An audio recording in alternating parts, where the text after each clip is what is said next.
Hi guys and girls, Risegeek here with a rather badly sounding voice, and I apologize for that, but I am rather ill. However, I wanted to make sure I uploaded something and not do it and then end up not uploading for ages again like I've done many times before. So to make things easy today, we're just doing a top 10. How much still simple can you get with that? And I'm probably going to do a series of these because I am someone who likes to make lists of my favourite games for each generation. And so to start off, we're going to do PS4. However, I will say this list obviously can be updated because we've still got games coming out for PS4 before it becomes obsolete for the PS5, which is on the horizon though. So this list is not concrete because obviously more games could come out, but these games are on my top 10 list, obviously my favourites, so it would take a lot to at least knock the top one off. So that at least. Again, apologies for my voice, but I have got pretty bad flu at the minute. But like I said, I really wanted to get something out on YouTube so I don't fall off the train of getting stuff uploaded. So without further ado, let's start this list.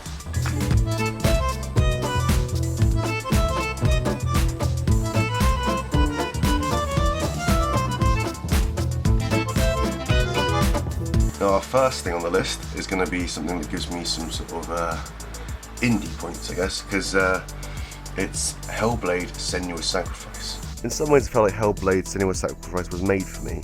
It's got Vikings, it's got some sort of demonic entities in it, it's got some combat, but a lot of puzzles and very heavy story based. Plus it deals with a character who has some form of mental illness. It's never really gone into what it is, but basically she hears voices which can put her down and basically tell her she's worthless. And as someone who's been through very similar things, it was quite nice to see in the game, that's one way of saying it. So I do recommend if you play this, you wear headphones.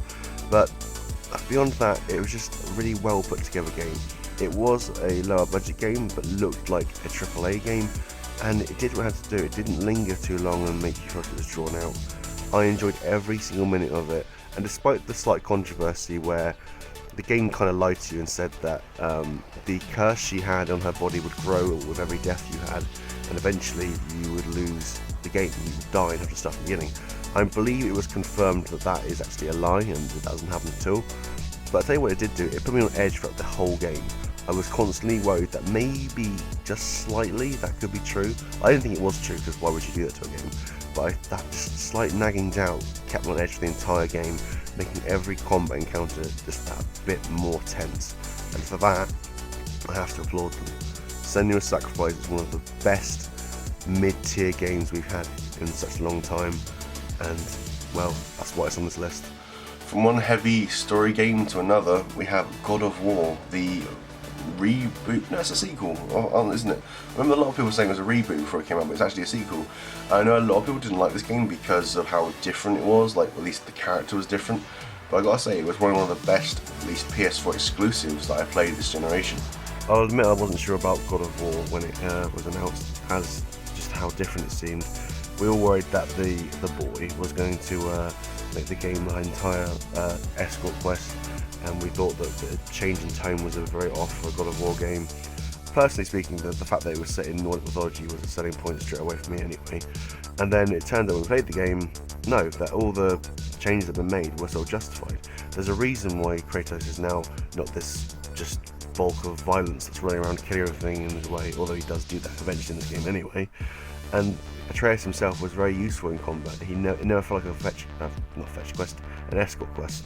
So I think any sort of worries we had were completely unfathomed. I mean, okay, maybe it's not the same level, the change of camera was a bit much to get used to at the beginning, but eventually it worked out. When you got used to seeing those little red markers telling where enemies were on the screen, it became, second nature eventually. So yeah, God of War, whatever year it came out, was great. The only downside was that they just called it God of War. They should have had a subtitle. I mean, come on, you had God of War Ascension. What was it? Oh well, it doesn't matter. God of War's good. So I'm a big Souls fan. Dark Souls, Demon Souls, the whole lot. That's why I'm really looking forward to the PS5, the Demon Souls remake. But I'm also one of those people that, despite loves the Dark Souls series, I also like most things that sort of try to emulate it as well. I don't get annoyed when someone tries to copy its success, which is why at number 8 now, aren't we? Yeah, is Code Vein. So yeah, I'm a big fan of Dark Souls. I'm also a big fan of anime. So anime Dark Souls, yeah, you sold me on that. And if I'm going to be honest, the main reason this is on this list is the fact that the freaking character customization was just so amazing. The amount of detail, of options and changes you can make to your character was kind of mind-blowing for a AAA game these days. I've really not seen something like this since Saints Row 2 in sort of levels of customization.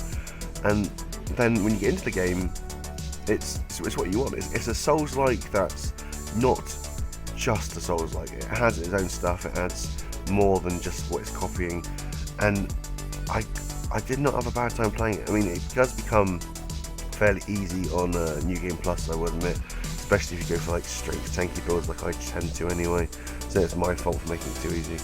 But yeah, I kind of hope the studio brings out another game similar, like when we get Code Vein 2, who knows. But yeah, I loved it, and also I think my character was fabulous. So. At number 7 we have Nier Automata, the sequel to one of my favourite games of all time.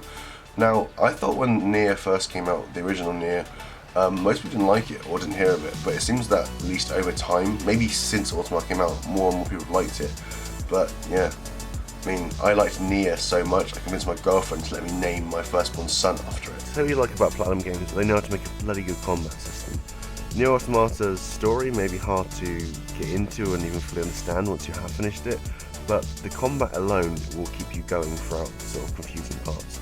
As I said, I'm a big fan of the original Nier, so when Nier Automata was announced, I was kind of like, this doesn't look like a sequel, and because it kind of isn't. But that's not enough to persuade me.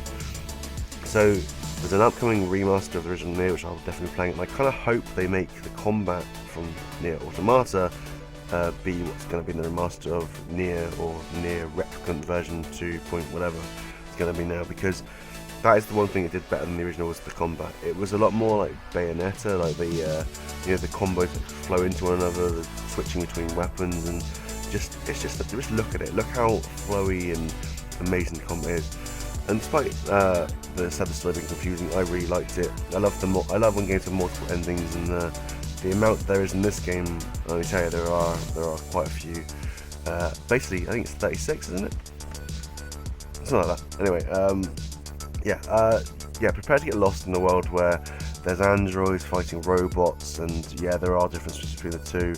There's some weird naked guys being birthed out of an alien ship. There's a random android running around who's a bad android for some reason, but maybe she's actually a good android. There's a bullet hell hacking minigame when you play as the weird little boy-looking guy. There's this weird thing where the blindfolds come off whenever they see something for the first time, like, oh, my realization has happened, so let's take the blindfold off. I'm rambling now, but please trust me, Nier Automata is a good game. If you haven't played it, play it. Just play it. It's a good game. And number 6 of a game that takes no introduction because it's known by everyone and loved by many. It is CD Projekt Red's The Witcher 3. I played very little of The Witcher 1 and 2 before 3 came out, mainly because it was mouse and keyboard only, and I'm just not really into that. Yeah, I'm a scrub. Console scrub. But anyway, Witcher 3 was just such an in-depth game. Like, the game world, maybe not as big as other game worlds, but it just felt so full of life and energy. There was no grindy, side quests of like, collect these things around the map. I'm looking at you, Ubisoft there, which isn't always bad, but The Witcher 3 just showed you how it was done properly. The combat maybe was a bit clunky, like the whole one sword for monsters and one sword for humans, but like I said, with other games you get used to these sort of weird rules after a while. The one moment that sticks out for me though with The Witcher 3 was that moment where you went to the tavern to hear Dandelion's friend perform, and it's the song about Geralt and Yennefer, who you're looking for in the game, and it was just a moment where I put the controller and just took in what was happening, and I just felt connected to the game world. I felt like I was lost in it, and it's always left an impact on me in this game. Like, really hope that CD Projekt Red makes a sequel, another game. I know the ending kind of left it as an ending, like that was it, but I'm sure that we can think of something else to bring it back. And because of this, I'm also looking forward to the next game, like the Cyberpunk.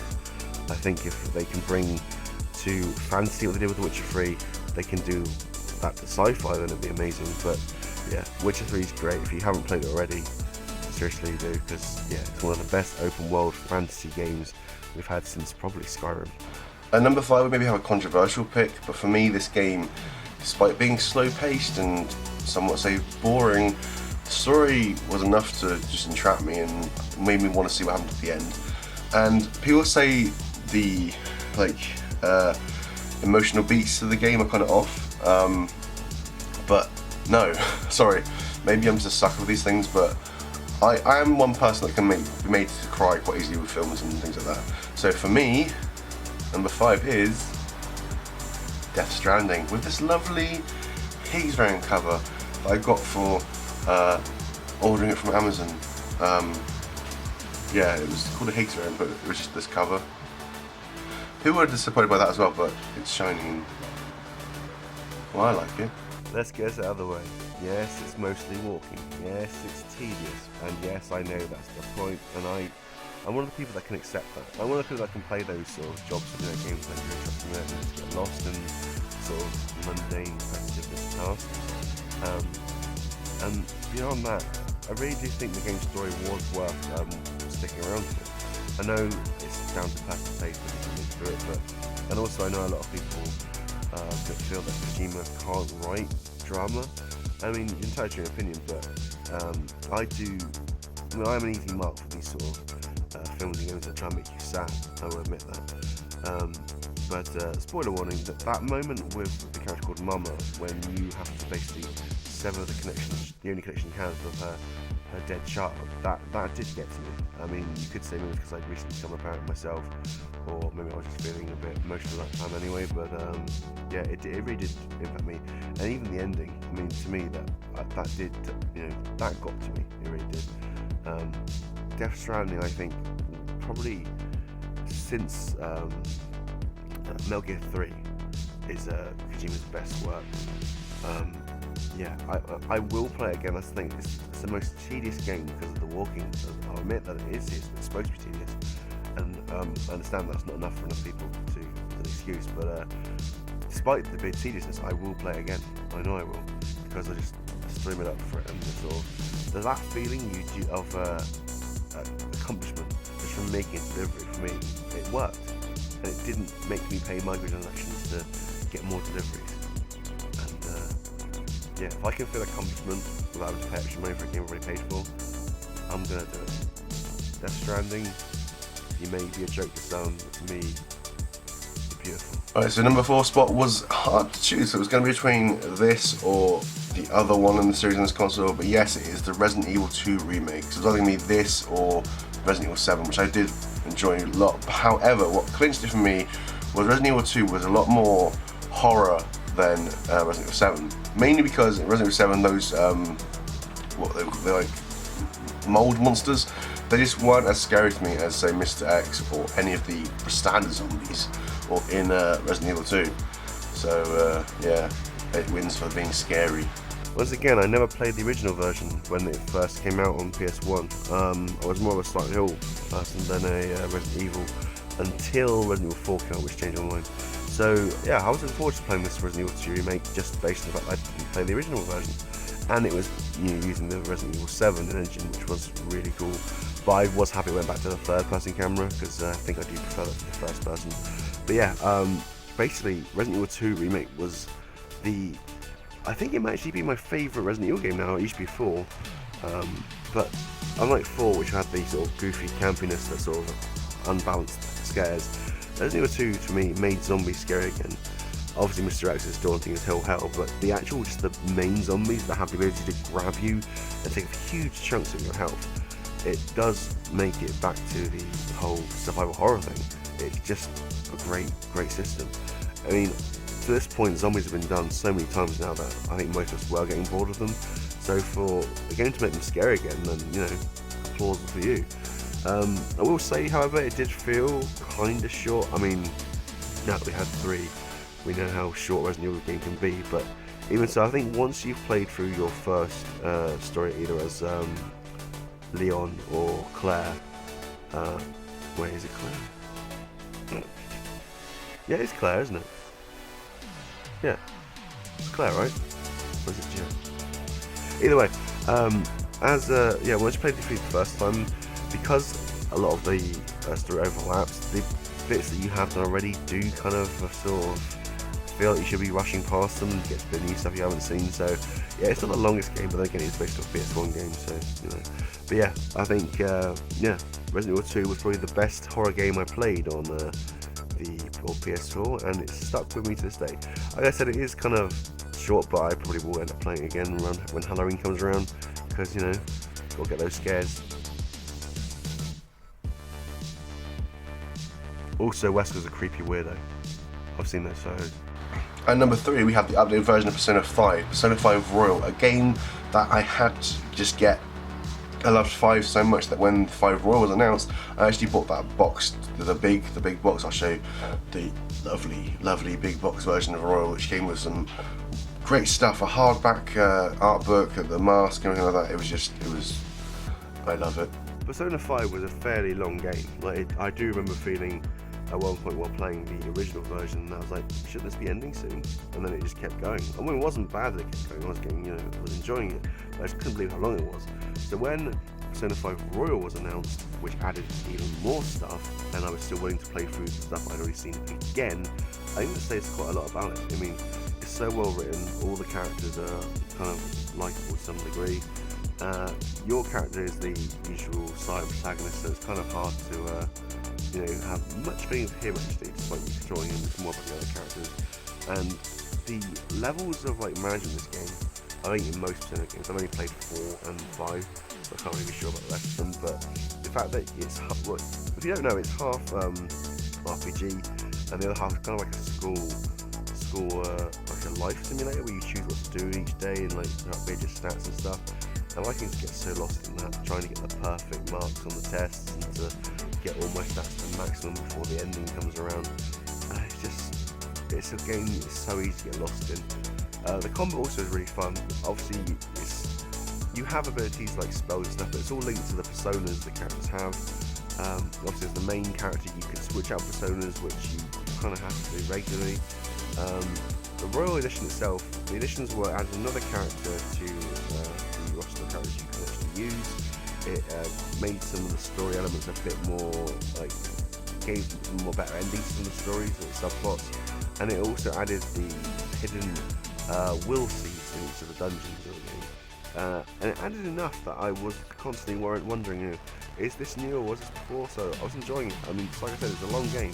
I had to play for the whole thing again just to see the extra stuff, but it was well worth it. I didn't miss, didn't feel cheated at all. Yeah, Persona 5 Royal, I think one of the best RPGs of this generation. If you haven't played it yet, definitely check it out. But if you want, it is turn-based. And if like me, you are kind of going off that these days, I mean, again, it's Pokemon and so many games I can kind of play that turn-based these days. Yeah, the one is turn-based, but I think it's one of the better turn-based. After what I said about loving Dark Souls, you probably guessed this was coming at some point, but number 2 for me is Dark Souls 3. I appreciate this over Bloodborne because despite them both being very different, like Bloodborne is all about fast-paced and hitting back to get your energy back, while Dark Souls 3 is a bit more methodical in its system.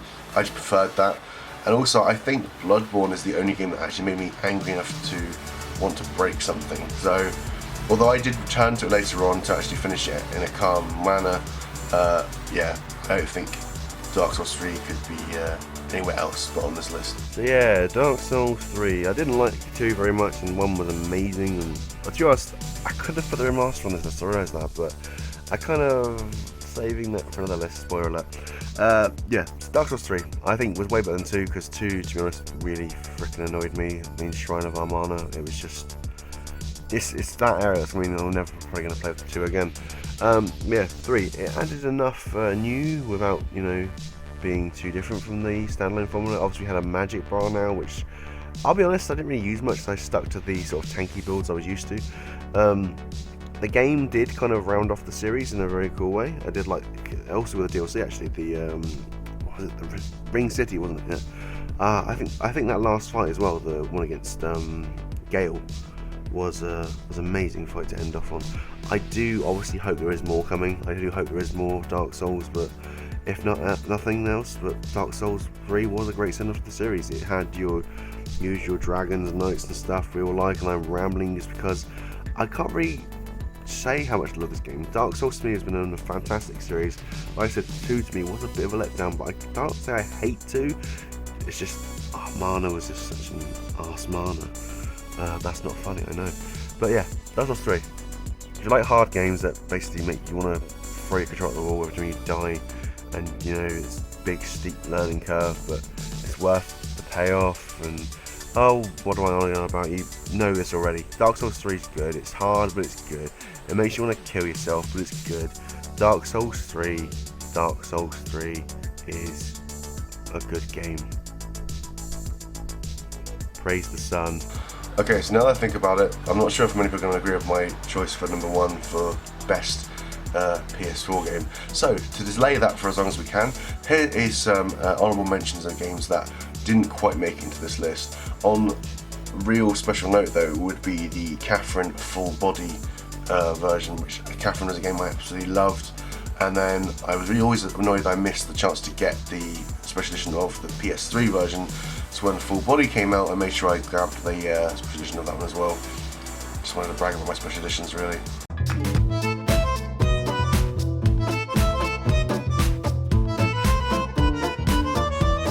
But yes, so at number 1 is the game that I thought was the best PS4 title of all time. A game that when it came out was kind of unfinished, but there was DLC planned and free updates to make it better. I'm not making excuses, that's just how it was. But I played it all the way through to the end to platinum it. I am a bit of a trophy whore, by the way, so you know, platinums mean something to me. So I played the game through once, the updates came out, the DLC came out, I played it through from the beginning again. I didn't just do the DLC, which I could have because they were standalone. And then recently I ended up playing it again because I love the game so much. I'm not sure anyone's going to agree with me with the best PS4 game of all time. For me it is Final Fantasy 15. So yeah, Final Fantasy 15 is my pick for best PS4 game. I mean, a lot of people won't, agree with that at all, but to me, I think I've said this a lot on this list, but if I can get lost in the game's world and just sort of become part of it, I care to the point that I care about the characters that as if they were people I knew in real life. I have investment personally in what's going on. I consider that a triumph for the game, and no game did that on PS4 like Final Fantasy 15 did. Like I said, I played through the game again when the DLC fully came out, just so I could experience it properly, and I don't regret it. I'm replaying it again now, and I'm already lost in it. I've got sunken into the open world. I'm doing side quests, and even though I know what's coming now, I still just can't wait to see it all again. I think it has one of the most heartbreaking moments in the game, which Final Fantasy 15 games. I think the game is beautiful, especially during combat moments. I think combat. I know a lot of people didn't like the fact that it's gone from the turn-based combat to this real-time combat, but I prefer it. I do think it's better, which is why I was happy when the Final Fantasy 7 remake also used it. I mean, they give you the option, but you could use it. Well, also the reason 7 isn't on the 7 remake isn't on this list is mainly because it's just part 1 of it. I don't think I could happily put it on there without seeing what the rest of it goes. Also, 15 is better, in my opinion, than 7. Yeah, I said it. Yeah, most games take you on a journey. This one really does. It's a road trip across the fantasy world that has full of adventure, sadness, and just surprises waiting for you. And if you haven't played Final Fantasy 15, please check it out. It's one of the best JRPGs we've had ever, in my opinion. You may disagree with me, but you're never going to change the fact that Final Fantasy 15 for me is the best PS4 game. So there you have it. There's my top 10 games on PS4. I plan to do a series of these, so I'll do PS3, PS2, PS1, and other consoles as well. The PlayStation is my home console, so to speak. Let me know what your picks would be. I honestly don't expect you to agree with many of mine, especially where they are on the list, but I'd like to know what you think is the best PS4 game of all time and why. So please do a comment, leave a like, share if you want. It would be very much appreciated. Until next time, guys.